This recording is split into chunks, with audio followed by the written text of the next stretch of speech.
Alors pour illustrer ce thème de la gestion de conflits avec sa stratégie, en fait, le cas que nous vous présentons aujourd'hui, en fait, se situe dans le secteur du luxe. C'est une entreprise à forte culture familiale, pas une grande entreprise, mais marquée par une forte culture familiale, et elle concerne Marietta. On l'a baptisée Marietta, qui a 37 ans, qui est chef de groupe marketing, talentueuse, appréciée, adorant son travail, plutôt ambitieuse, qui a plutôt bien réussi dans son parcours et qui a pu même eu le temps de à la fois progresser dans la hiérarchie, s'arrêter à 2 reprises pour faire des enfants. Elle est un jeune cadre qui est sous l'autorité de Charlotte, qui a 55 ans, qui est directrice du marketing, qui exerce un management qu'on pourrait décrire basé sur du contrôle soutenu et efficace, une façon élégante de le dire, sans affinité marketing particulière, ce qui parfois peut heurter la sensibilité de Marietta. Toujours dans le contexte, un jour, Marietta est trahie, se sent trahie par Charlotte. Charlotte qui a modifié, sans la prévenir, l'organisation hiérarchique du service pendant son absence. Et son absence était très particulière puisque c'était un congé parental d'1 an pour un enfant qui était lourdement malade. Et techniquement, il était touché de leucémie qui demande une attention extrêmement forte. Et donc pendant cette longue période, il y a une réorganisation de service et elle n'est pas au courant. Quand elle l'apprend, parce qu'il y a toujours des bonnes âmes de lui dire, bien sûr, sur le coup de l'émotion, Marietta a envoyé un mail d'incompréhension à la famille dirigeante pour dénoncer ce traitement injuste. Alors c'est dans la coutume, c'est dans la culture de l'entreprise où où on peut, enfin en tout cas un cadre, peut, grâce à ces relations, pouvoir directement s'ouvrir en fait à la famille dirigeante. Ensuite, Marietta revient au travail et à son retour, il y a un climat conflictuel qui s'installe évidemment entre elle et sa supérieure hiérarchique, Charlotte. Alors ce qui se passe, c'est que chacune s'observe, chacune marche sur des œufs, prête à bondir au moindre indice qui pourrait révéler en fait soit de la défiance ou de la trahison de la part de l'autre en fait. Donc elle se surveille. Charlotte, qui a plutôt l'habitude de contrôler, contrôle un peu plus que d'habitude, et Marietta passe beaucoup de temps à justifier face à ses soupçons et à ses contrôles. La situation s'envenime progressivement et Marietta se sent petit à petit en danger en fait. Bien qu'elle est combative, bien qu'elle est vindicative, elle sent qu'elle perd ses forces. Après les épreuves personnelles, elle craint de se retrouver dans une impasse professionnelle. Et comme vous le savez, en fait, dans des positions de RH, on sait que quand ça va pas bien dans sa situation personnelle, on surinvestit beaucoup dans la sphère professionnelle. Il faut que ça marche à tout prix dans la sphère professionnelle pour au moins récompenser. Et donc c'est un moteur qui est très important à souligner. La DRH reçoit Marietta et s'inquiète pour elle en fait. Elle essaye de la soutenir, de comprendre la situation, d'y voir plus clair. Donc du point de vue de Charlotte, quand la DRH s'intéresse à ce cas, Charlotte elle perçoit Marietta comme ne s'étant pas remise du choc de la maladie de son fils. Et du coup, depuis son retour, elle est devenue ingérable. Elle est devenue amère, hypersensible, vindicative. Elle se dit, voilà, j'ai raison d'avoir des doutes quant à elle. De son côté, Marietta, elle argumente évidemment différemment. Le comportement de Charlotte est pour elle vraiment discriminatoire. Elle a l'impression d'avoir été discriminée suite à cette longue absence et suite à cette situation. Et elle commence en plus à douter du soutien de la famille dirigeante sur lequel elle comptait spontanément mais qui prend ses distances en fait par rapport au cas. Donc ça la fragilise en fait. En tout cas, là, dans le cas précis, elle n'était pas, notamment Charlotte, elle n'était pas disposée à en discuter vraiment. En fait, elle n'était pas d'accord du tout là-dessus. Et on était vraiment dans une situation émotionnelle très forte. Et l'attitude de Marietta était plutôt de s'en ouvrir en fait à la DRH, mais d'éviter de trop en parler avec Charlotte, puisqu'elle essayait évidemment de minimiser les réactions négatives de Charlotte, parce que Charlotte était très remontée. On va décortiquer tout ça, vous allez voir comment ça se passe. Dans ce cas-là, en tout cas, la DRH n'avait pas la possibilité, bien qu'elle ait testé les deux, vous allez voir. Alors, dans la suite du cas, on va commencer par regarder finalement, et ça va être l'approche de la méthode dont vous a parlé Grégoire tout à l'heure, on va commencer par regarder vraiment qui sont les acteurs impliqués dans cette situation, et il y en a beaucoup. Et après, on se concentrera sur quels sont les acteurs qui sont impliqués à résoudre le problème.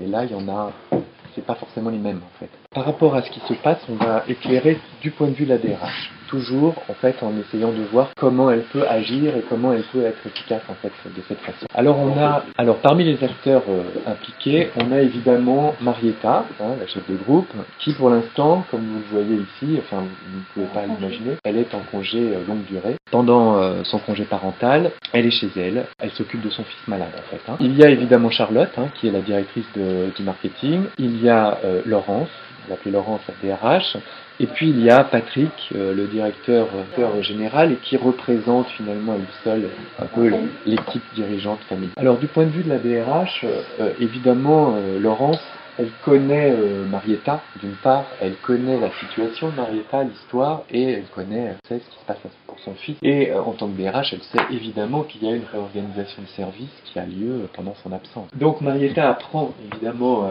la réorganisation. Son premier réflexe, c'est vraiment d'aller envoyer un message à Patrick, en fait, le représentant de la direction.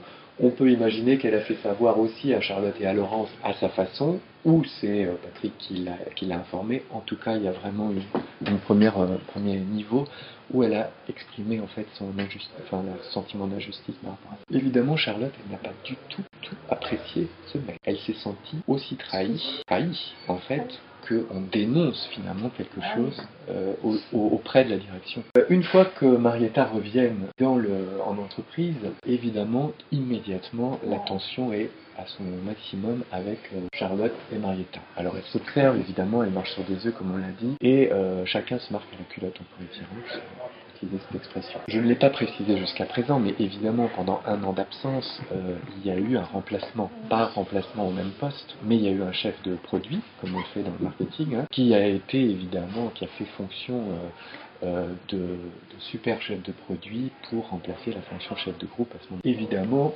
Marietta doit faire aussi avec ce chef de produit qui l'a remplacé pendant son absence et qui a pris de la place en fait. Donc je matérialise évidemment le lien entre Marietta et Marina qui est quand même assez ténu, et la position de Marietta est plutôt d'éviter le plus possible Marina pour ne pas trop avoir à faire. En revanche, face à cette situation, Marietta n'hésite pas à dénoncer finalement cette injustice et explique beaucoup à ses collègues, quels qu'ils soient, réitère ses courriers et ses demandes de médiation finalement auprès de la direction, et voilà, sans se rendre compte évidemment des effets que ça a en fait sur elle. Et puis évidemment, elle va vers la DRH, elle va se plaindre, et Laurence, la DRH, reçoit la plainte de Marietta qui dénonce cette injustice, mais, et c'est là où je précise ce que vous avez dit par rapport à ça, Christine, c'est qu'elle lui demande finalement de faire quelque chose, mais de ne pas faire savoir à Charlotte, en fait, qu'elle a demandé son aide.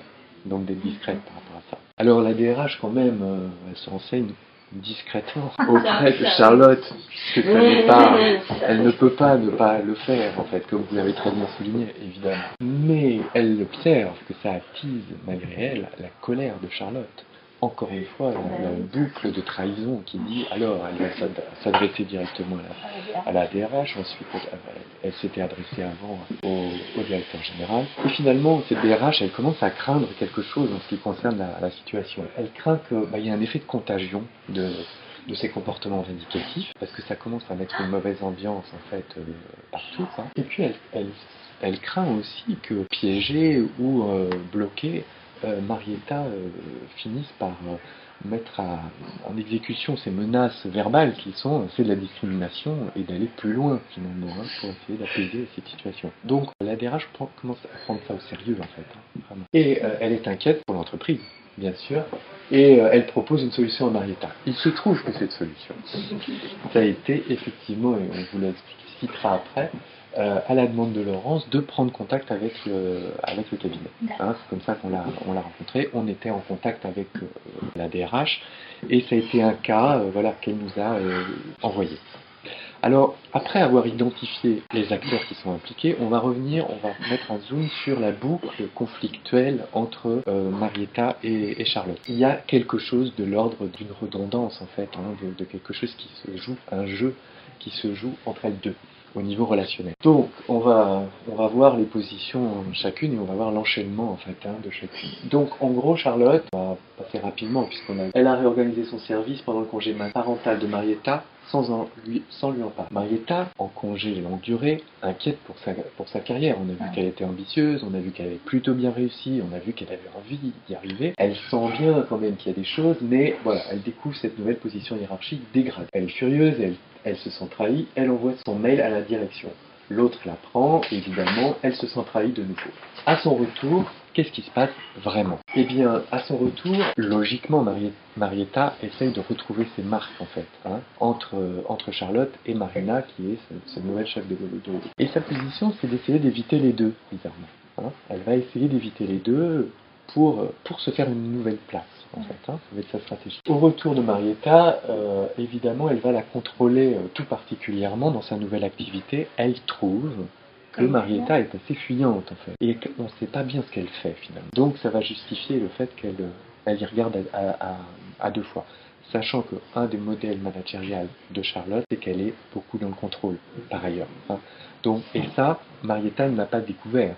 Elle connaissait, en fait, bien avant son congé longue durée, elle connaissait Charlotte. Et là, évidemment, Marietta supporte mal l'excès de contrôle exercé par Charlotte. Elle s'en plaint, elle va chercher à s'en affranchir. Donc, dans des actions, elle va effectivement traduire en fait cette position qu'elle a vis-à-vis d'elle. Bon, donc elle va questionner et critiquer l'organisation, dire pourquoi ça fonctionne comme ça. Elle va demander un peu des comptes en fait sur ce qui se passe. Elle va tarder à faire les reportings qui sont demandés dans la nouvelle organisation. Il faut faire des reportings. Marietta, elle était partie avant les reportings. Quand elle revient, elle a un peu de mal à faire les reportings. Elle va faire des propositions, elle prend des initiatives, comme elle le faisait avant finalement. Elle essaye de finalement montrer qu'elle peut s'affranchir de ça. Et puis elle va justifier, elle va d'une certaine façon, d'une forme ou d'une autre, elle va justifier ses compétences. Elle va dire, vous voyez bien quand même que je suis quand même autonome et que je peux faire ça. On a une Charlotte qui interprète le comportement et tous les comportements de Marietta comme autant de défiance à son autorité. Elle la sanctionne, elle la recadre sans arrêt sur son nouveau périmètre, et elle redouble ses contrôles. Face à ce redoublement de contrôle, Marietta explose en fait. Elle dénonce encore plus l'injustice, donc elle se déploie encore plus, mais elle se rend compte aussi qu'elle commence à douter des soutiens, en fait, aussi bien de ses collègues que l'entreprise. En fait, elle se sent de plus en plus isolée. Elle voit que ça s'aggrave et les retours, finalement, sont plus aussi soutenus. Donc elle commence vraiment à se fragiliser. Et finalement, Charlotte, ça lui confirme finalement sa position. Elle attribue le comportement vindicatif de Marietta au traumatisme de cette situation. Elle n'arrive pas à s'en remettre en fait. Et ça lui permet aussi de justifier sa décision concernant Marietta. En fait, elle est devenue assez ingérable, en fait. Incontrôlable, je dirais. Donc, vous voyez, ce qui se passe, c'est effectivement le cercle vicieux tel que vous l'avez dit. Marietta, en fait, elle n'a de cesse de lui dire « fais-moi confiance, je suis capable de m'affranchir d'une certaine forme de contrôle et d'autorité, et je peux être autonome, et j'essaye de te le prouver toute la journée, en fait. » Et l'autre va dire « mais il n'est pas question d'être autonome, de quoi elle me parle, moi je contrôle. » J'ai besoin de contrôler, je dois savoir ce qui se passe. Et plus elle contrôle, plus l'autre essaye de faire en sorte de montrer qu'elle peut s'en affranchir.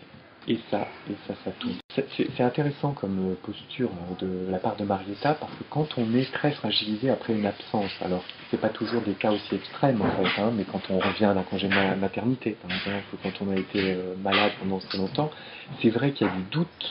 On arrive d'abord, il y a du doute en disant est-ce que je vais être capable de retrouver tous mes réflexes, évidemment, que le système a fonctionné sans vous.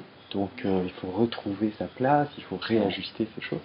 Et parfois, c'est vrai qu'on a tendance à compenser par faire plus que d'habitude, au risque évidemment de créer des réactions de réajustement de part et d'autre.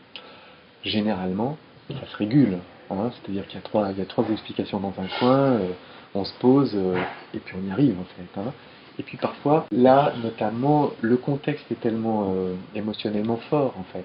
On pense vraiment qu'elle a été très très affectée et ça change son attitude au travail, qu'il y a un changement de regard par rapport à ça. Alors pour aller plus loin dans la compréhension de la résolution du problème, on va vous parler en fait d'un concept fort en fait dans notre approche en fait qu'on a essayé d'illustrer dans les différentes questions, mais qu'on va expliciter là, qui est le concept de tentative de solution. C'est des solutions qu'on imagine et qui en fait marchent pas. Parce qu'on arrive, on pense que ça va marcher et ça marche pas. Donc, ce sont des solutions mises en place par les personnes ayant un problème ou par les autres personnes qui sont impliquées dans le système pour résoudre ce problème. Et ces tentatives, quand elles se révèlent dysfonctionnelles, c'est-à-dire on se rend compte en fait que non seulement elle résout pas le problème, mais en fait elles le maintiennent et elles l'exacerbent au lieu de le résoudre. Et donc c'est comme si on mettait de l'huile sur le feu, qu'on essayait d'éteindre le feu avec de l'essence sans avoir conscience qu'il y a de l'essence dans le bidon qu'on utilise en fait. Donc on voit le feu prendre de l'importance et devenir très inquiétant. Et pour citer Václavic, Paul Václavic, qui a été un inspirateur du modèle de Palo Alto et un grand praticien et théoricien de Palo Alto, le problème c'est la solution. C'est la solution qu'on essaye absolument de mettre en place. Non seulement ça ne résout pas, mais en plus c'est en train d'entretenir et de faire grandir le problème. Une autre façon d'éclairer les choses, c'est que quand on a des ressources pour réguler les problèmes, on en a plein toute la journée, on est des grands acteurs de résolution de problèmes, on en résout toute la journée.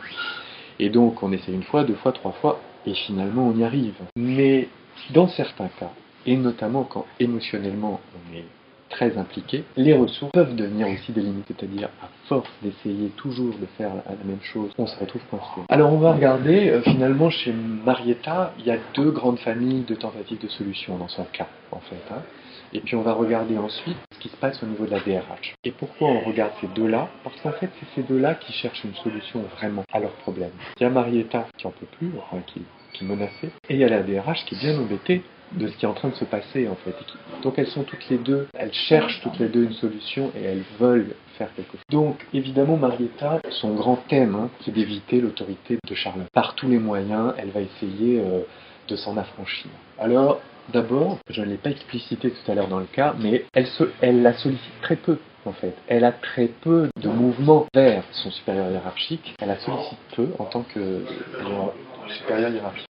Ensuite, comme on l'a dit tout à l'heure, elle cherche vraiment à être autonome. Donc, elle va tarder sur les reportings, les initiatives. Elle va faire des propositions. Elle sait que Charlotte réagit négativement face à ça. Et pourtant, elle continue de le faire. Là, on voit bien que malgré les réactions toujours négatives et recadrantes en fait de Charlotte, Marietta va continuer finalement à faire ça en pensant que la prochaine fois ça va lui permettre d'obtenir cette autonomie qu'elle revendique. Et puis évidemment de l'autre côté sur Marina, elle évite tous les contacts, enfin beaucoup de contacts ou de collaboration directe, et c'est une façon évidemment de nier aussi la décision de Charlotte puisque c'est quand même elle qui a mis en place l'organisation, donc elle souhaitait évidemment que Marina ait un rôle important. Donc elle cherche à éviter l'autorité sous différentes formes, ça c'est la première chose. Et la deuxième chose, elle dénonce. Et elle parle beaucoup de ce qui ne va pas. Et alors évidemment auprès de la Charlotte, auprès de la famille, et sans se rendre compte que ça la dessert. Ça la met pas tellement en énergie positive, c'est-à-dire qu'elle en parle, ça la soulage, mais en fait, après, elle se rend compte que ça va pas mieux. Non seulement ça va pas mieux, mais quand elle en a parlé à son entourage revient vers elle, ramène encore, finalement, où tu en es. Et en fait, ça réactive, en fait, donc ça démultiplie le fait de médiatiser, en fait, un problème dans son cas. Parce que là, ce que je comprends, c'est qu'elle elle en a fait part au DG et lui, il a rien dit. Ah non, ce qui lui fait dire quand même que la position du DG, c'est oui, on comprend bien, prend le temps de revenir. Le DG, en fait, il est aidant sans aider, en fait. Il fait de la relation, il veut pas trop s'en mêler, il se dit, oh là là, c'est des histoires de filles, ça va être compliqué, et il veut pas trop rentrer dans le sujet, en fait. Et quelque part, la DRH est assez proche de ça, je vais en reparler juste après. Donc, finalement, l'entourage aussi, quand on se déverse beaucoup sur une situation, on reçoit des conseils, on reçoit plein de choses. Et puis, en fait, la situation perdure. Et donc, les conseillers se fatiguent aussi, en fait. On dit, bah oui, mais moi, je t'ai dit ça la dernière fois, je vais te redire ce que je t'ai dit la dernière fois. Et en fait, tout le monde est bloqué émotionnellement, en fait, dans cette situation. Donc, finalement, elle commence à sentir les effets de l'isolement et du manque de soutien. Alors, du côté de la DRH, qui va être un peu la position de la direction, d'ailleurs, comme on peut le dire, elle tente de la rassurer, de le faire entendre raison, en l'écoutant. La DRH, elle écoute les doutes, elle cherche à la rassurer, et puis elle dédramatise en fait. Donc ça lui fait du bien, parce que quelqu'un s'occupe de son cas, mais ça ne change rien sur sa mécanique à elle en fait. Ça l'apaise pas, puisqu'elle continue à faire ce qui continue à déclencher le comportement de Charlotte dont elle se défend toute la journée. Vous voyez, donc, et le conseil ou l'écoute va bien sûr l'apaiser sur le moment, comme on va mettre sur une blessure, mais ça va pas, non seulement ça désinfecte pas, mais en plus ça cicatrise pas. En fait. Donc finalement, on retrouve Marietta qui se retrouve elle dans un piège en fait. Hein. Alors c'est une autre façon d'éclairer le cercle vicieux. Là, on est dans un cercle tout à l'heure, on était dans un cercle vicieux, dans la boucle conflictuelle en fait. Là, on va être plutôt dans la sienne en fait.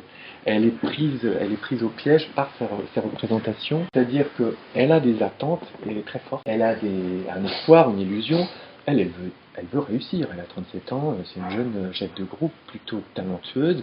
On lui a toujours dit qu'elle fonctionnait, qu'elle était très bonne. Elle ne cache pas quand même qu'elle a envie d'être directrice de marketing un jour en fait. Hein, donc c'est ce qu'elle vise évidemment. Alors ici ou ailleurs, mais en tout cas elle estime que ça c'est quand même son chemin. Donc elle cherche à accéder à plus d'autonomie hein, et qu'on reconnaisse évidemment sa compétence, mais en tout cas on a accéder à plus d'autonomie par rapport à ça. Et elle va mettre en place une stratégie. Une stratégie, c'est que pour avoir plus d'autonomie, il faut que je leur prouve que je suis forte et il faut que je leur prouve que je suis digne de confiance.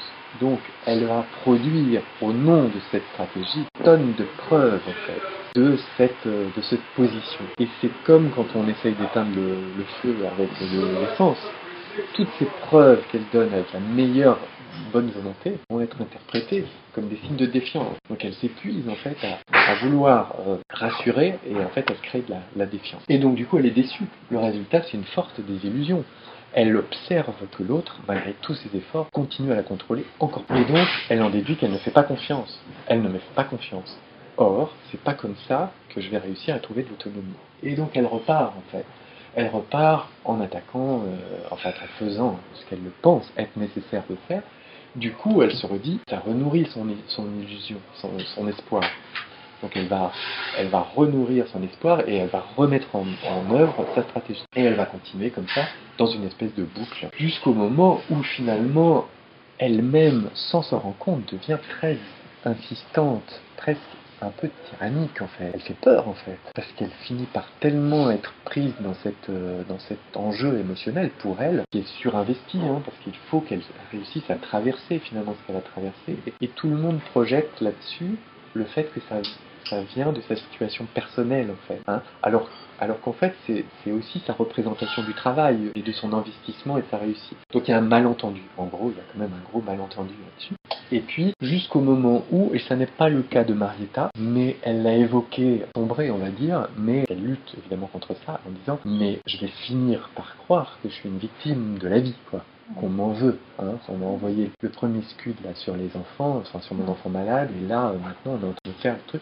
Et donc qu'est-ce qui arrive? C'est-à-dire que quand on perd le contrôle de la situation, on finit par dire que quelqu'un d'autre au-dessus contrôle et qu'on finit par être un jouet en fait du destin. Alors finalement, nous on va rencontrer d'abord et essentiellement Marietta, puisque c'est à titre individuel en fait qu'elle va intervenir, qu'elle va nous contacter. Donc on va renvoyer un diagnostic en fait, on va la recevoir et on va essayer d'analyser finalement la situation. Donc on va mettre en forme finalement tout ce que je viens de vous décrire. On est clairement dans une situation de conflit qui est aigu et ouvert en fait. Il est assez aigu parce que Marietta souffre beaucoup et il se passe beaucoup de choses au niveau même de Charlotte. Enfin elle supporte plus trop la situation, mais elle considère que c'est pas elle de bouger, c'est pas elle de changer.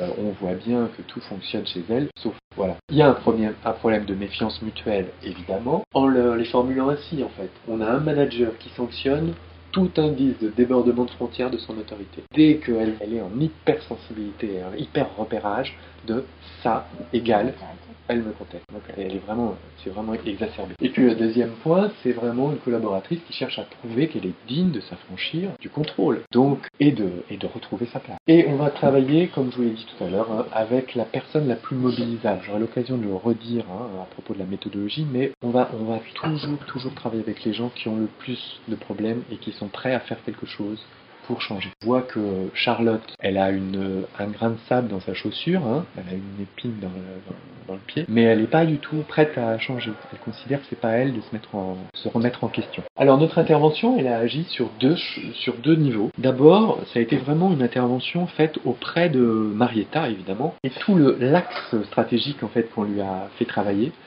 ça a été de reconnaître l'autorité de Charlotte, puisque factuellement, elle dépend hiérarchiquement de Charlotte. Donc de la faire rentrer dans cette logique. Alors évidemment, comme elle était très émotionnellement, je vais reprendre l'image en fait, peut-être citer votre cas, Aude, en fait, par rapport à ça. On a pris tout à l'heure l'image d'un chien peureux, agressif, hein, parce que votre directeur, là, c'est peut-être un chien peureux, mais il est surtout agressif, surtout, essentiellement. Là, on a travaillé un peu différemment avec une autre image, puisque tout le monde marche sur des œufs à s'observer, et tout le monde se pique, comme si on était face à un serpent venimeux. Donc là, il y a eu un travail avec Marietta pour lui dire, bah voilà, Charlotte, elle pique, quoi. C'est-à-dire, à chaque fois que vous prenez une initiative, elle se défend, en fait. Hein. Et donc, là, il y a vraiment une image très forte qu'on utilise face à ce genre de choses, c'est que face à des serpents venimeux qui sont toujours, d'abord, on ne sait jamais vraiment d'où ça vient, hein, on pense qu'ils sont là, mais en fait, ils sont là. Et puis, quand on les découvre au dernier moment, ils piquent. Et donc, face à un serpent venimeux, il n'y a vraiment pas deux façons de faire. Hein. Soit on fuit et le serpent venimeux vous court et vous pique par derrière, soit on l'affronte et on n'est pas expert en serpent venimeux, donc le serpent lui il sait dans l'affrontement piquer et puis se tuer, enfin tuer son adversaire. Donc la seule façon de neutraliser et de tuer un serpent venimeux, c'est de le tuer avec son propre venin. Donc comment ça va se passer en fait pour elle? L'enjeu, c'est d'aller solliciter finalement Charlotte le plus souvent possible dans des dossiers. Donc elle a une idée, au lieu de lui dire, voilà, j'ai pensé à ça, égale, regarde, fais-moi confiance, j'ai eu cette idée toute seule, lui solliciter. Vous avez cette idée, allez-y. J'aimerais avoir ton avis, j'aimerais avoir ton confiance, j'aimerais avoir ton truc. Qu'est-ce que tu en penses et tout. Et aller le faire vraiment très souvent, comme pour l'embêter en fait. Mais que Marietta puisse trouver l'énergie de dire allez, je vais l'embêter, et que ça change quelque chose dans la relation en fait. C'est-à-dire Charlotte voit d'un seul coup quelqu'un qui vient lui solliciter sa compétence et sa position hiérarchique en fait. Faire le pare-choc, ça c'est une autre approche, c'est-à-dire évidemment elle ne va pas s'empêcher, on ne va pas lui demander de faire autrement à Marietta. Elle donne tout, hein, elle est vraiment très sincère et très entière en fait cette femme. Donc on ne va pas lui demander d'arrêter d'avoir des idées, d'avoir des initiatives et de faire des propositions. Mais elle sait que Charlotte réagit mal. Donc, on lui propose de faire le pare-choc. Tu vas trouver ça très étonnant, tu vas trouver ça idiot, tu vas trouver ça peut-être bizarre. J'ai pensé à ça et je viens de demander qu'est-ce que tu en penses. Elle va transmettre la même idée qu'elle aurait fait, mais voilà, de créer une autre façon de la présenter pour que Charlotte, visiblement, soit repositionnée en fait comme étant son supérieur hiérarchique. Et puis, de l'autre côté, sur Marina, nouer la relation avec sa rivale. Et là, c'est pareil, c'est une rivale. Elle dit elle-même, c'est une rivale. Elle va me piquer sa place. Or, vous savez que dans l'art de la guerre, en fait, quand on se connaît soi-même et qu'on connaît bien son ennemi, alors mille batailles n'arriveront à venir à bout de vous. Par contre, si on se connaît soi-même et qu'on connaît mal son ennemi, alors on peut en perdre une sur deux.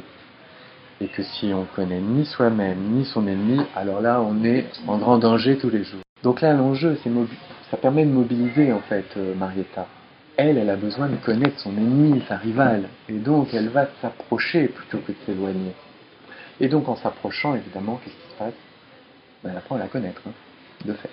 Et puis auprès de la DRH, là on a intervenu en faisant un retour, en disant continuez à observer très attentivement.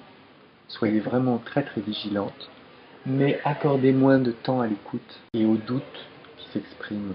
Ne laissez pas cette place en fait, qui va avoir un espace apaisant sur le moment, mais pas du tout structurant dans la façon dont ça se dépasse. Donc là, c'est juste un conseil qu'on a donné à la DRH, en la mobilisant, en disant vraiment continuez vraiment à suivre ça de très près et intervenez moins peu en fait. Hein, et puis si vous observez des choses, vous nous les signalez en fait. Hein, donc ça, on la mobilise pour qu'elle puisse nous aider en fait dans le travail qu'on fait avec elle. Alors qu'est-ce qui se passe finalement pour Marietta? Il s'est passé beaucoup de choses en fait. Hein. Il s'est vraiment passé vraiment beaucoup de choses pour elle. Alors évidemment, elle a fait comme si elle reconnaissait en fait, on lui a demandé de faire comme si elle reconnaissait. C'était une stratégie un peu pour la mobiliser. Elle a fait comme si elle reconnaissait l'autorité de Charlotte, et en fait, Charlotte, elle savait pas qu'elle avait fait comme si, donc elle a trouvé que c'était mieux. Et elle a donné autre chose, en fait. Et elle a donné plus de confiance, en fait. Et donc moins de besoin de contrôle. Marietta, qui commence à faire comme si, voit qu'en faisant comme si, on obtient quand même ce qu'on veut. Donc elle continue à faire comme si, sans faire comme si, en fait. Elle continue, finalement, à faire ce qu'elle fait. Et elle voit que la confiance se réinstalle, en fait. Dans un contexte où, finalement, chacun a l'impression de retrouver sa place. Marietta, finalement, c'est beaucoup plus supportable pour elle. Et Charlotte, elle est enfin considérée comme la patronne, donc elle a plus de problème par rapport à ça. Et vous voyez que pour Charlotte, ça a été transparent pour elle, ce qui s'est passé. Elle n'a pas été mobilisée, pas été sollicitée, on ne l'a rien demandé. Elle trouve que, ça y est, elle est rentrée dans le rang, c'est bien. Mais cette situation convient bien mieux à Marietta aussi, en fait. Alors, ce faisant, Marietta, elle va retrouver une nouvelle visibilité auprès de la famille dirigeante, parce que ça, c'est un des bénéfices secondaires du premier point. C'est que comme la collaboration se passe mieux, d'un seul coup, Charlotte expose mieux, en fait, Marietta. Elle est plus dans l'évitement, en fait, par rapport à ça. Alors, évidemment, en connaissant mieux sa rivale, en s'approchant un peu mieux, il y a une phrase qui dit, vous savez, un adage qui dit, pour aller plus loin dans la relation, il faut quand même se rapprocher. Et donc, finalement, elle arrive mieux à se positionner. Et elle commence à prendre une posture d'experte pour la chef de produit auprès de Marina, parce qu'elle se rend compte finalement que elle a de l'expérience, elle a des idées, et que Marina apprécie finalement ces choses. Donc, il y a un réajustement de place qui se fait.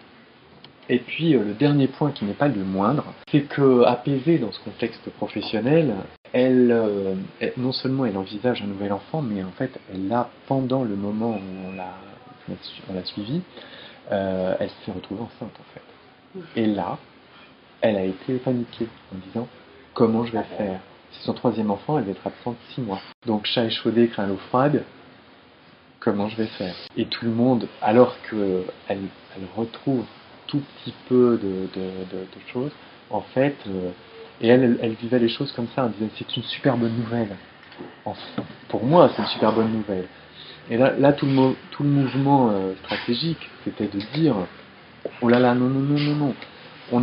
C'était tout au début de l'accompagnement, donc les choses n'étaient pas encore construites en fait.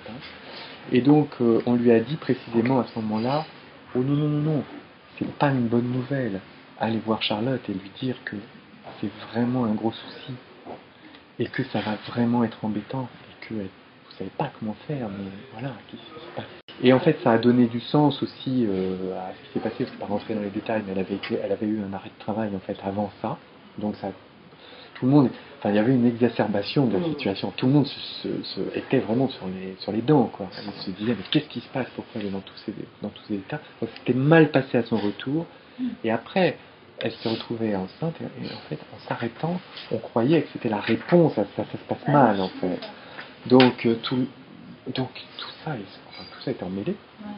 Et donc là, elle a vraiment su l'annoncer, en fait, de manière plus stratégique.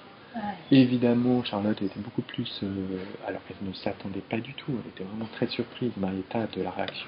Et finalement, quelque chose s'est vraiment reconstruit, restauré. Voilà ce qu'on pouvait dire sur ce cas, en fait. Alors, ce que je peux vous éclairer maintenant, je ne sais pas si vous avez des remarques, en fait, par rapport à ça, je vais vous éclairer un peu plus la méthodologie, enfin, ce qui est les principes, en fait, par rapport à ça, qui ont été mis en place. Si vous avez des questions, par contre, on peut en parler maintenant, si vous voulez. Ça va peut-être vous venir après, c'est pas grave, c'est pas obligé d'avoir des questions maintenant. Donc, les principes méthodologiques, en fait, par rapport à une situation telle on va être devant, c'est de redonner vraiment un rôle vraiment stratégique à la DRH dans sa régulation de la situation. C'est vrai que c'est difficile, en fait, c'est vraiment une situation très difficile. Et ça dépend de chaque entreprise. Ça dépend comment est positionné la DRH par rapport au manager, par rapport aux dirigeants. Ça dépend si la DRH veut faire des choses ou si elle reste vraiment dans une place de DRH. Et puis et parfois, la DRH elle est toujours dans la situation où elle va réguler certaines situations. De fait, on lui demande d'intervenir et que globalement, dans la journée, elle en régule plein, en fait. Donc c'est sa fonction aussi. Donc de voir dans les cas où ça fonctionne moins bien, comment elle se retrouve finalement à ne pas réussir à faire ce qu'elle fait très bien dans les autres cas. Parce que là, il y a une dimension un peu particulière sur un cas qui résiste un peu. Pour revenir sur le principe méthodologique de l'acte, il va y avoir nous, on va avoir plutôt un regard sur les symptômes, et on va considérer que ces symptômes invalidants, finalement, sont plutôt des conséquences d'une faction dysfonctionnelle de réagir face à une situation problématique. C'est-à-dire que les symptômes, comme ici, on est nerveux, on est agressif, on est discriminatoire ou on est provoquant, ben on va considérer, nous, que c'est plutôt des conséquences de la façon dont on agit. Donc on pourrait en parler longtemps des symptômes, mais en fait, qu'est-ce qu'on fait? Vous voyez, on va regarder à qu'est-ce qu'on fait. Le deuxième point, c'est qu'on part du principe, nous partons du principe que toute personne, en fait, a les ressources pour trouver des solutions aux difficultés d'ordre psychologique et relationnel auxquelles elle est confrontée. Alors il y a les RPS qui parlent des risques toute la journée, mais dans le R, nous, on aime bien parler des ressources aussi. Parce que quelque part, comme on a dit tout à l'heure, c'est des ressources qui trouvent leurs limites dans la façon dont on agit et dont on réagit. Donc comment on fait pour se reconnecter à cette ressource, mais finalement qu'elle irrigue mieux le comportement, plutôt qu'elle fasse faire des choses qui limitent. Et le troisième point, c'est que l'intervenant, il va aider à surmonter ce que nous, on va considérer comme des incapacités temporaires, en fait, à trouver des solutions. Ce qui est intéressant avec le concept des incapacités temporaires, c'est que nous, c'est le regard qu'on va poser. Dans ce contexte, les gens n'arrivent pas à réguler autrement. Mais eux, ils font le lien que depuis toujours, dans ces situations, ils n'ont jamais réussi à le faire. Donc eux, ils ont l'impression que cette incapacité, elle n'est pas temporaire, elle est continue depuis toujours, ils se vivent comme ça. Mais comme on va être vraiment focalisé sur une situation donnée, alors on va dire, dans ces contextes-là, indépendamment de l'histoire, dans ce contexte-là, vous avez une incapacité temporaire. Donc on va poser un cadre et un objectif par rapport à cette situation. Donc, en gros, face à une situation de burn-out annoncée, c'est une petite coquille de ma part, pardon, ou d'un harcèlement, ou d'un conflit, ou de n'importe quel cas, en fait, la méthodologie qu'on va proposer, nous, c'est de poser un diagnostic opératoire. C'est-à-dire qu'on va rencontrer les gens qui sont impliqués dans le cas, et en fonction du résultat, on va voir quel type d'action ciblée on peut faire. On peut imaginer, par exemple, c'est en train de nous arriver en ce moment on intervient dans une mairie où on a un chef de service qui est demandeur d'un coaching, puisque l'équipe de 10 conteste son autorité, ça part dans tous les sens, c'est violent, ils en sont arrivés aux mains et tout. Et il y a un contre-leader dans l'équipe, et en fait, au plus on avance, en fait, et le contre-leader dit, moi, le travail d'équipe, le machin, je veux pas du tout en entendre parler, il faut qu'il sorte, et puis c'est tout. Et en fait, on se rend compte que ce contre-leader, il souffre beaucoup, en fait. Donc, dans le diagnostic, nous, on va poser le fait que ce contre-leader, il se fait du mal, en fait, en ce moment. C'est-à-dire qu'il a vraiment des somatisations très fortes, il a vraiment des problèmes cardiaques, en fait, et donc, c'est difficile pour lui. Et donc, dans ce diagnostic, nous, on va recommander à la DRH de dire, bon, là, il y a vraiment un cas de herpès très fort. Lui, il attend qu'une chose, c'est que le chef de service s'en aille. Mais si vous ne le faites pas partir, faire quelque chose pour cette personne. Et voilà, donc dans le diagnostic, on va voir toutes les gens qui sont impliqués par la situation, mais toutes ne sont pas impliqués pour la résoudre. Et donc on va se concentrer vraiment pour mobiliser ceux qui sont impliqués pour la résoudre. Le cas dont je vous parle, il ne veut pas du tout résoudre le problème. Lui, il veut que le mec se parte, donc c'est bon. Par contre, il est quand même en danger. Il y a quand même un effet fort. Alors, ce diagnostic opératoire, vous l'avez compris maintenant, on identifie les acteurs impliqués dans la situation, qui est impliqué dans le problème, qui intervient pour le résoudre. Et on va faire la distinction. On rencontre chacun des acteurs, on recueille leur point de vue, et on va essayer déjà de bloquer les situations où on voit quelqu'un en train d'éteindre le feu avec de l'essence. Vous voyez, dès qu'on repère dans ce qui nous dit quelque chose, au niveau déjà du diagnostic, c'est ce qui fait qu'il est opératoire en fait. Vous voyez, parce que dans le cas que je vous présente l'autre jour, on a vu nous l'équipe dirigeante qui était commanditaire et qui était très ambivalente en fait sur une décision de maintenir ou pas un chef de service. En gros, c'est ça qu'il disait. Eh bien, entre le moment où on a vu l'équipe et un mois après, l'équipe dirigeante et un mois après, on a vu l'équipe, eh bien, pendant ce mois-là, l'équipe avait eu l'info que l'équipe dirigeante était sortie de l'ambiguïté. C'est-à-dire, elle avait dit, il va rester ce chef de service. Donc, en fait, pendant ce diagnostic, en fait, il y a eu un effet déjà sur l'équipe qui a dit, bah oui, mais c'est pareil, maintenant qu'ils nous ont dit qu'il allait rester, nous, ça change, en fait. Et ils étaient sortis d'une ambivalence, une ambiguïté qui maintenait beaucoup l'incertitude et donc qui nourrissait l'espoir. Et quand on nourrit l'espoir, qu'est-ce qu'on fait? On continue le combat, puisqu'on a espoir que ça va bouger. Donc il y a un cercle qui s'enchaîne là-dessus. Alors, une fois qu'on a fait ces deux premières phases, on identifie les personnes les plus mobilisables pour faire l'action ciblée, comme je vous l'ai dit. Donc, le diagnostic il va être systémique, comme je vous ai pris cet exemple, c'est-à-dire on prend en compte la globalité de la situation pour concevoir quelles vont être les actions ciblées, et ça va simplifier la complexité de la situation sans la dénaturer. C'est ça qui est très important dans cette chose-là. Parce que sinon, le pire qu'on puisse faire quand on simplifie une complexité, c'est de la simplifier et d'être à côté de la plaque, en fait. Il faut rester là-dessus. Deuxième point, le diagnostic, il est systémique d'une part, mais il est aussi stratégique. Et je pense que vous avez vu dans les images que j'ai utilisées, quand on utilise le serpent tuer le serpent avec son propre venin, le mythe de Persée et la gorgone, ou de la méduse, ou toutes les images qu'on a utilisées avec le chien, tout ça, l'enjeu, c'est vraiment de prendre en compte finalement la résistance, la nature des résistances, qui sont faites à la fois des ressources et des limites de chacun, pour pouvoir aller puiser des ressources alternatives en fait, accessibles, efficaces. Accessibles et efficaces, ça veut dire qu'on ne va pas demander aux gens de faire des choses que spontanément dans la journée, ils ne font jamais, puisqu'ils ne le font pas. C'est pas accessible. Tu devrais aller lui dire, mais non, ça je ne sais pas faire. En revanche, d'accompagner à faire la même chose autrement, ça nous permet, nous appuyer sur leur résistance, sur leur position et sur leurs ressources en fait, et eux, de modifier quelque chose dans la rue. Pas forcément en s'en rendant compte d'ailleurs. Il y en a qui s'en rendent compte, il y en a qui s'en rendent pas compte, mais peu importe en fait. Ce qui est important, c'est de rentrer dans une relation différente. Et donc, opératoire, pourquoi on a dit systémique, stratégique, systémique et opératoire? Parce qu'on va toujours intervenir dans toutes les problématiques, on va toujours être à 3 niveaux. Essayer de voir le niveau stratégique, qu'est-ce que je dois faire? Est-ce qu'on est au clair là-dessus? Oui, ma stratégie, elle est au clair. Non, je ne sais pas comment agir. Au niveau de la communication, ok, je sais quoi faire. Ma stratégie, elle est ok, mais je ne sais pas comment le dire en fait. C'est difficile pour moi de le dire. Ou au troisième niveau, au niveau de l'attitude relationnelle. Ok, stratégie, je sais quoi faire. Je sais comment le dire. Mais avec lui, j'ose pas. Parce qu'il y a trop de conséquences. Il y a trop d'enjeux pour moi. Et au niveau de la relation, c'est mon frein. Donc on va toujours travailler sur ces 3 niveaux-là en fait. Donc après, après c'est les conditions. Alors, je ne sais pas si vous avez des questions sur la réalisation de ces façons de travailler, mais évidemment, quand on laisse une situation comme ça sans solution, ça a un coût pour l'entreprise aussi. Donc il y a le coût du dérèglement organisationnel, il y a les dégradations de l'état de santé des gens, les performances individuelles, il y a aussi l'impact sur l'équipe. C'est très fragilisant un conflit qui ne se régule pas en fait.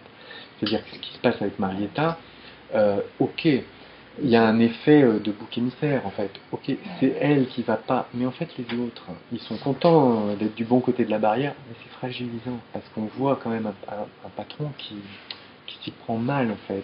Sur une intervention individuelle, par exemple de coaching, ça dépend. Le cas que je vous ai présenté, Marietta, il y a eu à peu près 7 séances en fait de travail avec elle. Donc on est dans des budgets sur l'individuel entre 3 et 10 000 euros. Sur une intervention collective, ça dépend du nombre de gens, ça dépend de la taille. Ça peut être entre 500 ou 2000 euros par participant, mais franchement c'est l'ordre de grandeur.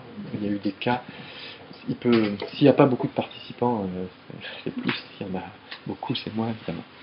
Ok, et 10 sessions maximum, c'est vraiment le cas. À un moment donné, tout se joue vraiment dans la mise en place du dispositif et les 4-5 premières séances en fait. Et après, ce qui est très important, c'est que tout le travail de consolidation doit se faire. Parce que, bien sûr, quand on a obtenu des premiers résultats positifs et encourageants, le système continue à tirer dans tous les sens. Donc on est quand même toujours fragilisé. Les gains d'une journée ne sont pas toujours capitalisables pour la suite. Donc c'est vraiment un travail de consolidation qui est très nécessaire. Pas forcément long d'ailleurs. Il n'est pas forcément long en nombre de séances, mais parfois il s'étire un peu sur le temps parce que donc nous avons d'autres thèmes qui vont pour les ateliers. Alors vous voyez les dates d'ateliers qui sont à gauche et puis les dates de webconférences qui sont à droite. C'est le même contenu au départ. Il y en a un qui va être l'atelier comme ici. L'avantage, c'est vraiment d'avoir suffisamment de temps, évidemment, pour se poser sur des sujets. La rencontre avec les gens, évidemment, on puisse échanger là-dessus. Et puis de prendre le temps aussi de détailler le cas et de rebondir sur des questions. Sur la webconf, c'est plus 1 heure, donc on a vraiment une demi-heure où les gens se positionnent par rapport à des problématiques, et puis après, l'autre demi-heure, c'est la présentation du cas comme je viens de vous le faire. Alors après, si vous êtes intéressé, je peux vous parler des tarifs, parce qu'ils sont, je vais passer rapidement, donc il y a des tarifs qui sont pour une fois 650 €, pour des abonnements, ça va être évidemment dégressif, et puis vous pouvez aussi avoir envie d'avoir un entretien individuel par téléphone pour un sujet ponctuel, et là, voilà, le tarif c'est 250. Et puis il y a la même chose pour les webconf, mais c'est pas. Si ça vous intéresse, de toute façon je pourrais vous le communiquer. Et voilà, je crois que nous sommes arrivés à la fin de la présentation.